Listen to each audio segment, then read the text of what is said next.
Sahabalarning ichiga iymon kirsa, ular boshqa bir odamga aylanadi. Hech narsa xiyolida yo'q, o'ynab turgan bir yigitning qalbiga iymon kirgandan keyin butun diqqatini, butun zehnini, butun kuchini o'sha Allohning yo'liga ishiltama degan bir jasoratga keltiradi. Zübeyir buluş, başqalar cihatni turli sabablar bilan, turli bahonalar bilan tashlagan vaqtida men yolg'iz qolsammi bu mazlumlarning qishida turaman deb mustahkam turishdir. Her qandaq bir peygamberning havarisi bo'ladi, ya'ni alohida yordamchisi bo'ladi. Mening alohida yordamchim bo'lsa Zübeyir ibn Avvamdir.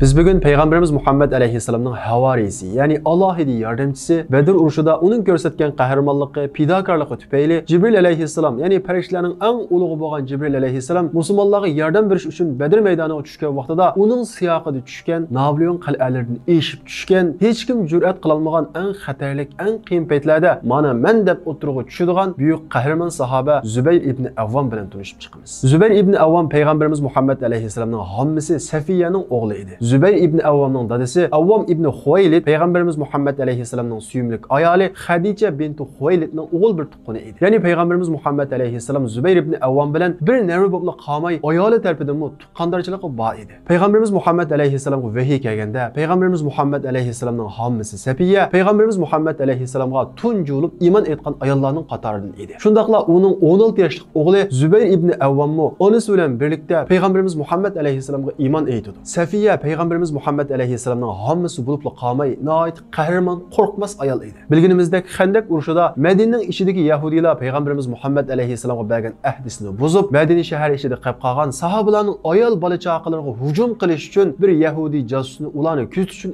avatdi. Bu vaqtda Peygamberimiz Muhammed Aleyhisselam'ın hammasi Safiya u jasusni ko'rib qilib, ularga mas'ul qilib qo'ygan sahobaga "Mang berib, o jasus Yahudini o'ltirib, agar u jasus Yahudi bizning igichaqsiz ekanligimizni bilib qolsa, Yahudilarga xabar qiladi, Yahudilar biz kelib hujum qiladi. Shunga darhol uni berib o'ltirib deydi. Bu er sahaba uni hujum qilishga jur'at qilolmaydi. Bu shu vaqtda Safiya qo'liga qilishni elib, musulmonlarning sepilni kuzatayotgan Yahudini o'ltirish uchun fursat kutib turadi. Ya'ni sepilning ishkining keyinda qilishni kutirib turadi. U Yahudi musulmonlarning sepilning hammasini oyilib chiqqandan keyin sepilning ishkidan marash uchun kallasini shunda tiqadi. Bu vaqtda Safiya qilich bilan uning bo'yniga urib kallasini uzib tashlab etadi. Ondan keyin Safiya bu Yahudining jasadini sepilning temining igiz yeridan yerga tashlab etadi. Uning jasadi uningdan xabar kutayotgan Yahudilarning oldiga tushadi. Buni ko'rgan Yahudilar, "Ha, sepilni ayt mustahkamkan. Muhammad ayol bola-chaqalarini igichaqsiz qolib qo'ymabdi. Ularni qo'g'dayotgan er sahobalar borkan" deb hujum qilish niyatidan yanadi. Demak, Safiya roziyallohu anha, ya'ni Zübeyir ibn Avvamning onasi mana shunda qahramon ayol edi. Zübeyir ibn Avvam mana shunda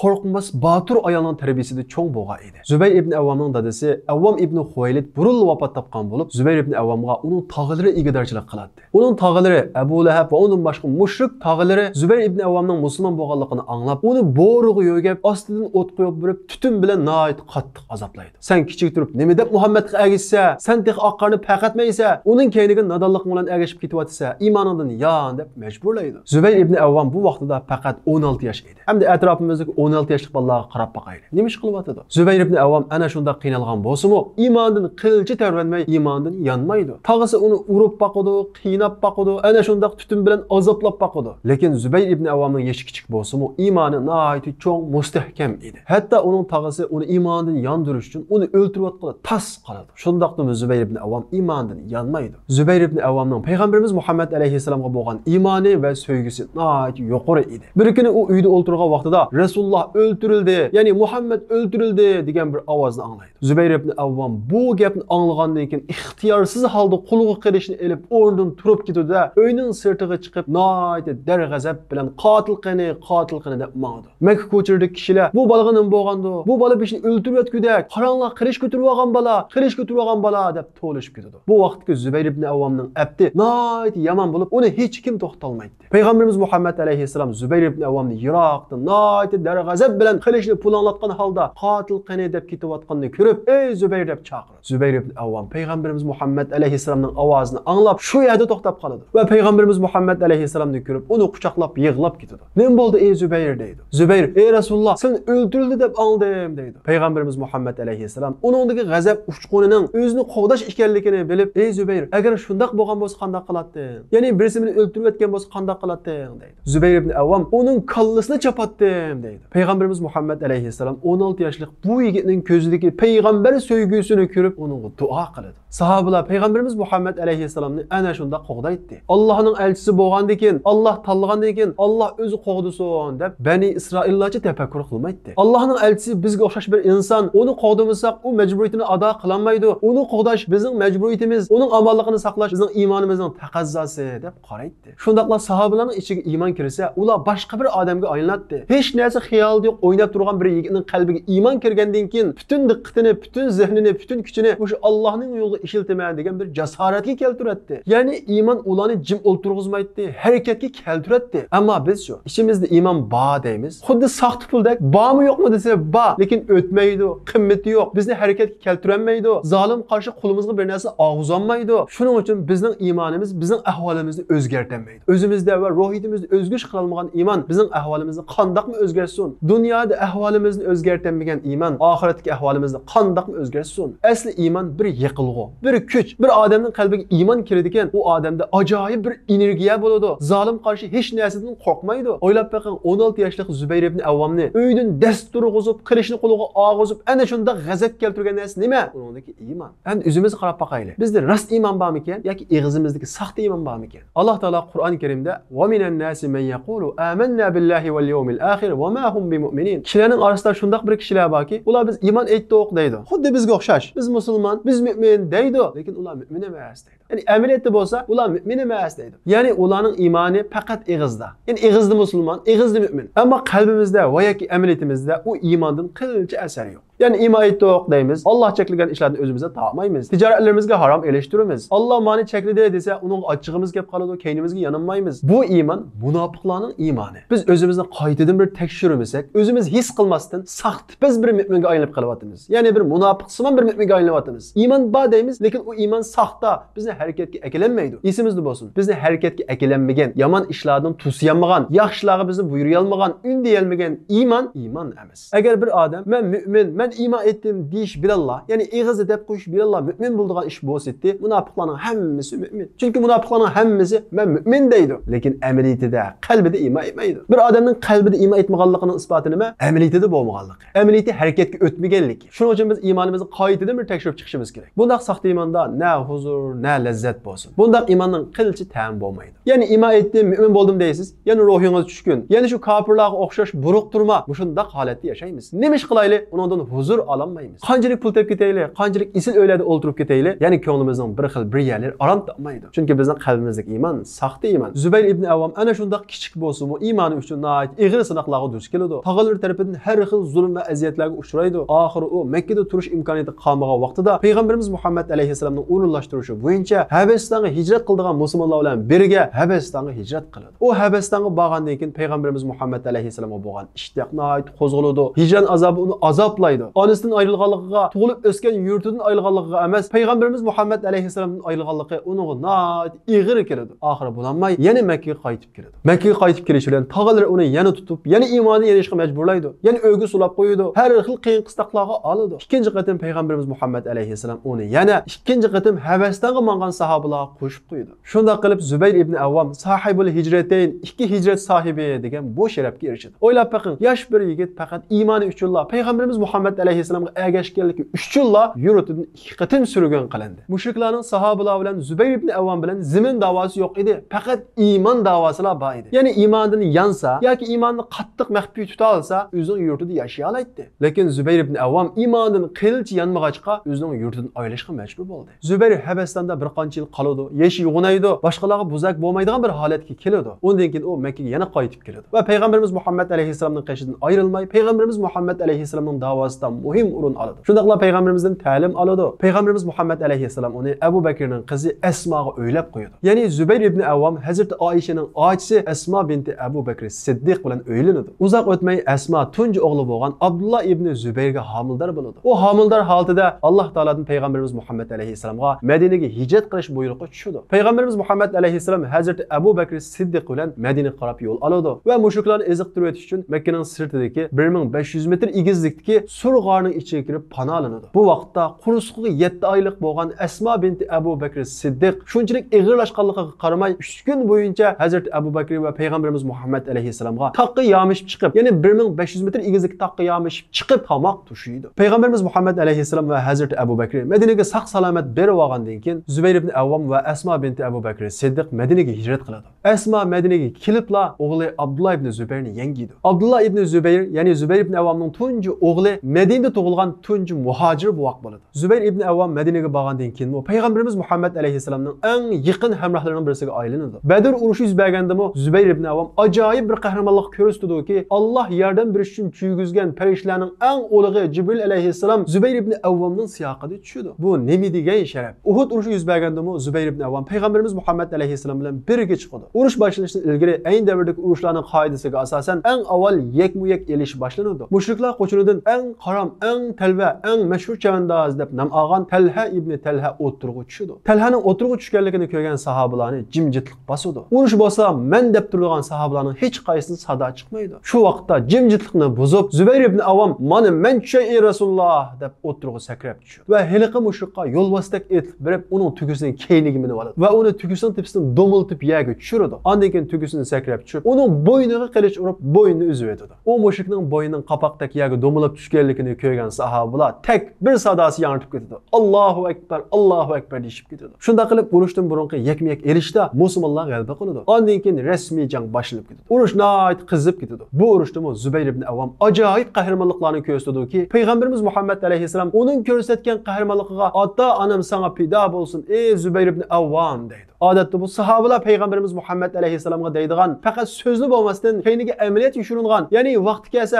ota-onamni sening yo'lingda fido qilaman degan bir haqiqiy rostchil so'z edi. Payg'ambarimiz Muhammad alayhissalom bu so'zni sahobalardan faqat 2 sahobaga aytgan. Uning birisi bo'lsa Zubayr ibn Avvam, yana birisi bo'lsa tirik shahid Talha ibn Ubaydullah edi. Uhud urushida musulmonlar nihoyat ig'ir talafot bilan Madinaga qaytdi. Sahobalarning holi qolmagan, nurg'unlari yaralangan edi. Ammo mushriklar ustunlikni egallab qaytgan bo'lg'achqa, ular vaqtli keyniga chekinib yushirinib turib, sahobalar Madinaga qaytgandan keyin Madina shahri ichiga qaytib bostirib kirish ehtimoli bor edi. Sahobalar bu ehtimolni ko'rib keyin qo'g'layli desa, ularning holi qolmagan. Shundaqla ko'pinchisi yardar edi. Payg'ambarimiz Muhammad alayhissalom kim mushriklarning keynidan berib ularni ko'zitib boqdi deydi. Sahobalarning urush sababidan holi qolmagan, shundaqla nihoyat ig'ir yaralangan bo'lg'achqa hech kimning sado chiqmaydi. Bu vaqtda shuncha yaralangan bo'lsa-mu, shuncha herib charchagan bo'lsa-mu, yana Zubayr ibn Avvam "Mana men ey Rasululloh" deydi. Shundaqla ot turib mushriklarning keynidan ularni ko'zitish uchun mangdi. Hijraning 5-yili 10 ming kishilik tajovuzchi qo'shin Madinaga bostirib kirdi. Payg'ambarimiz Muhammad alayhissalom Madinaning atrofining hammasiga xandak qo'lab mudofaa oladi. Madinaning ichidagi yahudilardan sirtqi dushmanga yordam bermaslik haqida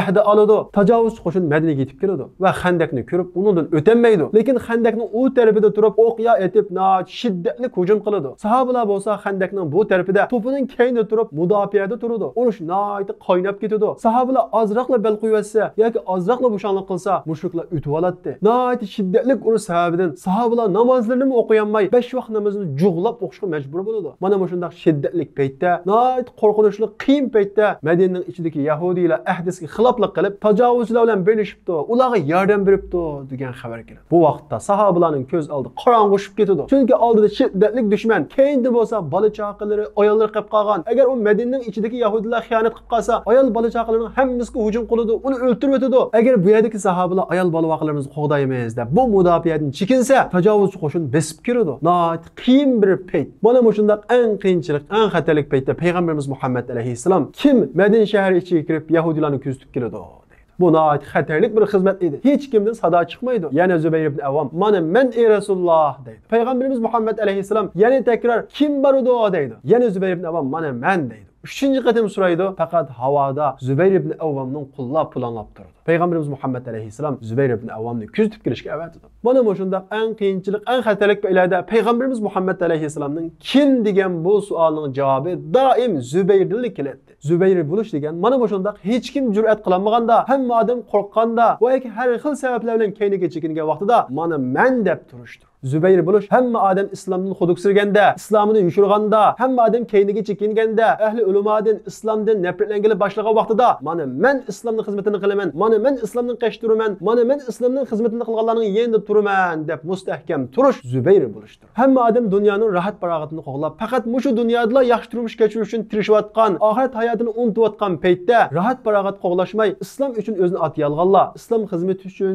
jihad uchun, ya'ni islomning turli xizmatlari uchun o'zini atiyolganlar ana shular Zübeyir bo'lganlardir. Hamma odam qilgan ishlarini ko'z-ko'z qilish, shundaqla ko'z-ko'z qilganlar jamiyatda hurmatlangan, ko'z-ko'z qilmaganlar, un-tunsiz millat uchun xizmat qilganlar, chetqa qilgan yoki ularning ismi tilga ilinmagan, bir chetda qisib qolgan, hech kimning kori bo'lmagan vaqtida, kori bo'lmasimi, hech kim bu sohaga ahamiyat bermasimi, men bu sohaning xizmatini qilaman deb yolg'iz qolgan taqdirdami, mana men deb turalish Zübeyir bo'lishdir. Zübeyir bo'lish boshqalar jihatni turli sabablar bilan, turli bahonalar bilan tashlagan vaqtida, men yolg'iz qolsammi, bu mazlumlarning qishida turaman deb mustahkam turishdir. Zübeyir bo'lish eng xatarli xizmatlarga mana men deyalishdir. Zübeyir bo'lish har vaqt Allohning xizmatiga, Alloh yo'lida men deyalishdir. Payg'ambarimiz Muhammad alayhissalom Zübeyir ibn Avvamning fidokorligi ana shundaq eng qiyinchilik paytlarda mana men deb turalganligi tufayli har qanday bir payg'ambarning havorisi bo'ladi, ya'ni alohida yordamchisi bo'ladi. Mening alohida yordamchim bo'lsa Zübeyir ibn Avvamdir deydi. Bu havori degan so'z, ya'ni alohida yordamchim degan bu so'z payg'ambarimiz Muhammad alayhissalomning og'zidan faqat Zübeyir ibn Avvamga ishlatilgan edi. Sahobalarning iymonini qargan vaqtimizda o'zimizning iymonning boshqa bir iymon ekanligini ko'rib yetamiz. Ya'ni ular aytgan iymon boshqa, biz aytgan iymon boshqa.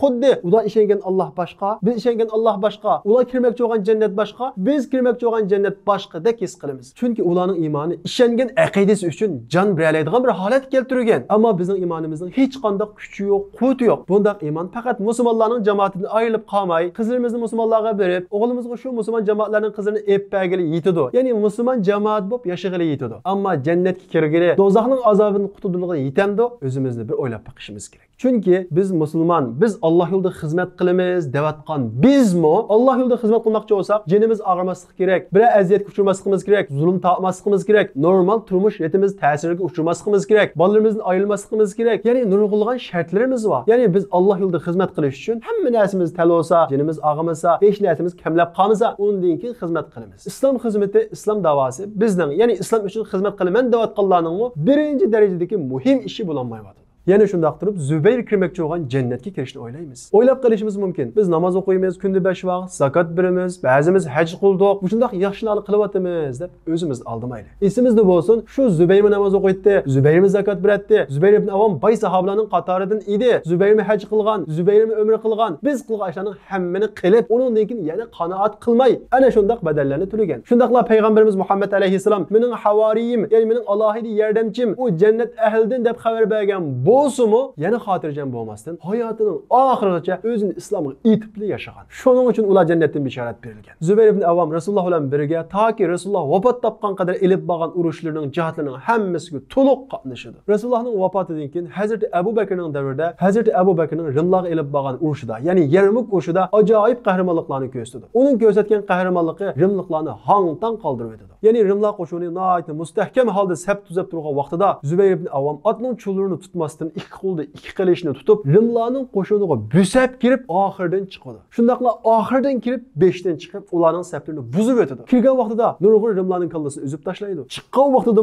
nurg'un Rimlarning kallasini uzib tashlaydi. Zübeyir ibn Avvam Makkadagi otni chullurini tutmasdan ikki qilish bilan tang urush qila oladigan ikki sahobaning birisi edi. Uning yana birisi Xolid ibn Valid edi. Zübeyir ibn Avvamning bu qahramonligi Rimlarni hang-tang qoldirib o'tadi. Zübeyir ibn Avvam bu Yarmuk urushida nihoyat ig'ir yaralangan bo'lsa-mu, lekin bu urush musulmonlarning g'alabasi bilan oxirlashadi. Hazrat Ömer davrida Amr ibn As Falastinni ozod qilib bo'lgandan keyin Misrni fath qilaman deb qo'shin tortdi. Misrning bir qancha shaharlarini ozod qilgan bo'lsa-mu, lekin Iskandariyadagi cho'ng sepil bo'lgan Napoleon qal'asini ocholmaydi. Ularni muhosiraga oladi. Bir qancha oy o'tadi, lekin qal'ani ocholmaydi. Amr ibn As Hazrat Ömerga xat avatib yordamchi qo'shin talab qiladi. Hazrat Ömer 4000 kishilik qo'shin tayyorlab, har 1000 qo'shinning Alayhisselam'ın beşiğe 4 sahabını komandan kıldı. Şundaqla Emr ibn As'a xat yazıp, ey Emr ibn As, ben sana 4000 kişilik qoşun evettim. Bu 4000 kişilik qoşunun beşiğe 4 kişini komandan kıldım. Bu 4 kişinin her biri 1000 adamga tetiydi. Yani ben sana 8000 kişilik qoşunu evettim. Senin qışında 4000 kişi var. 12000 kişi oldun. Peygamberimiz Muhammed Aleyhisselam 12000 kişinin terkib tapqan qoşun mağlub bolmaydı. Yani sanның azlığı tüpeyle mağlub bolmaydı degan deydi. Yani Peygamberimiz Muhammed Aleyhisselam şu devrinin ahvalı qarab, şu devrde 12000 kişilik qoşun sanның azlığı tüpeyle mağlub bolmaydı degan. Hazreti Ömer birisi 1000ga tetiydi degan 4 sahabenin birisi bolsa Zübeyir ibn Avvam idi. Zübeyir ibn Avvam qoşun bilan İskenderiyaga yetib kelgandan keyin muhasirni texmi chingitdi, oylar o'tidi,